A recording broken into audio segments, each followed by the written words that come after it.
when we're thinking about application deployment overall, we've definitely seen a increase in velocity in terms of how much we're deploying. So, organizations used to deploy once every 6 months. Now some organizations are deploying once every 30 minutes. I mean, it's pretty crazy. If we go back years, maybe 30 years, 20 years, even probably 10, 15 years compared to now, the velocity at which we are deploying is definitely different. So from a Kubernetes perspective, there's definitely been some increases in the differences in how we're doing it from an automation and repeatability perspective. So I could remember, going back to like 2016, 2017, it was pretty imperative and cut and dry in terms of how deployments were occurring. So you would kind of see one of two different things. One, engineers were kind of making their own automated orchestration system in a sense. Maybe they were using some bash scripts, maybe they were using some cron jobs, and they were running a whole bunch of kubectl apply -f or kubectl create -f commands. Or you would see organizations, and we still see organizations doing it today if they're not ready for a GitOps solution.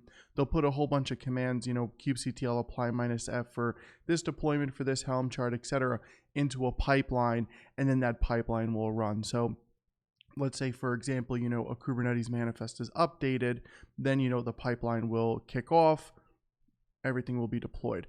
But that's still very imperative, and it doesn't give you the full capability of what GitOps gives us. So now we have GitOps, and GitOps is definitely becoming this standard, I believe, in a lot of deployments, especially in the Kubernetes space. So the whole idea is, well, funny enough, GitOps kind of takes the same approach as a Kubernetes controller. The whole idea is to confirm that your current state is your desired state. So what GitOps does is it looks at your source control repo as the source of truth. It'll look at all the Kubernetes manifests in there, and then it'll say, okay, this Kubernetes manifest is here, it wants this, that, etc. Okay, cool, this is my source of truth.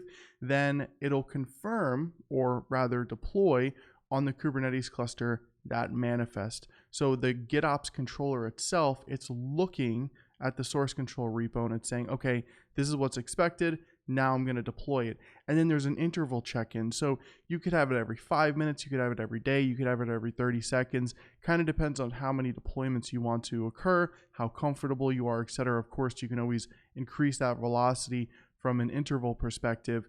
But what will essentially happen is the GitOps controller will just keep looking at the source control repo and say, oh, have any changes been made? Nope. All right, we're good. Have any changes been made? Nope, we're good. And then once a change is made, it'll automatically deploy it for you. So let's take a look at how NetHopper can help us do that.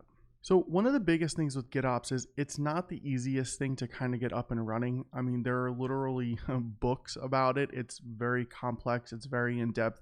There are several controllers available, Argo CD, Flux, various other ones. But NetHopper is definitely going to make this a little bit easier for us. So what I'm going to do is I'm going to first show the application piece. And the application piece, this is essentially going to use an application resource via the Argo CD controller to make a deployment. Okay, so that's one method we can use.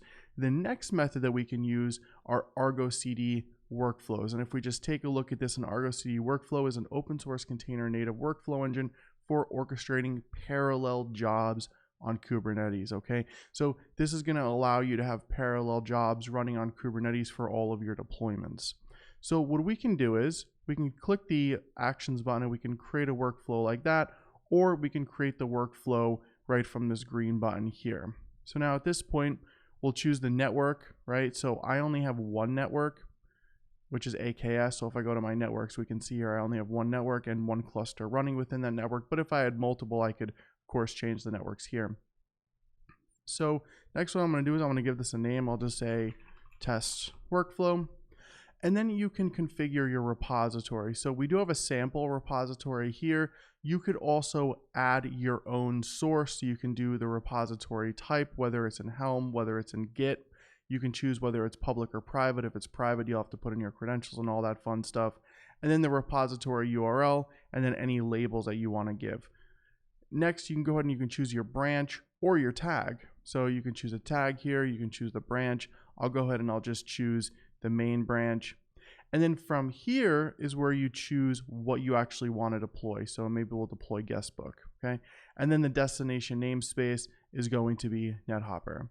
Now I'm going to click OK here. So at this point, I have the repository configured, and then we see this sync policy here. So the sync policy is what we get to confirm that that current state is the desired state, all right? And then we can also allow a few different options here. So if we don't want to do automated sync, we don't have to.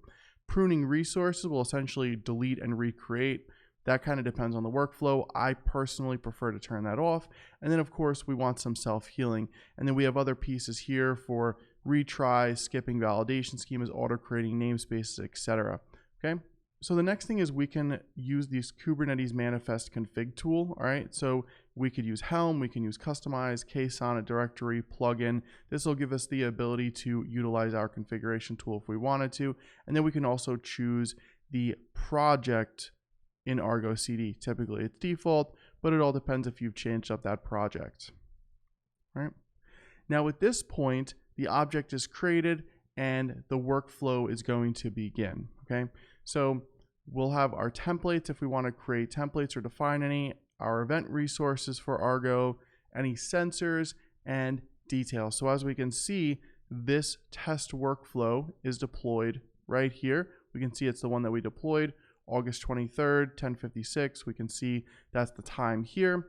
And then what we can do is if we go to networks and we click on Argo, what I'm going to do is I'm going to copy this URL, or this IP address rather. I'm going to go ahead and I'm going to open that up over HTTPS, right? And then what I'm going to do is I'm going to copy the password, paste that in, log into my portal here, and we can see that test workflow is deployed with our guest book UI and application. So not only can we actually see Argo CD running, see that it was deployed, see the application here, but we can of course also manage that within NetHopper here via our workflows.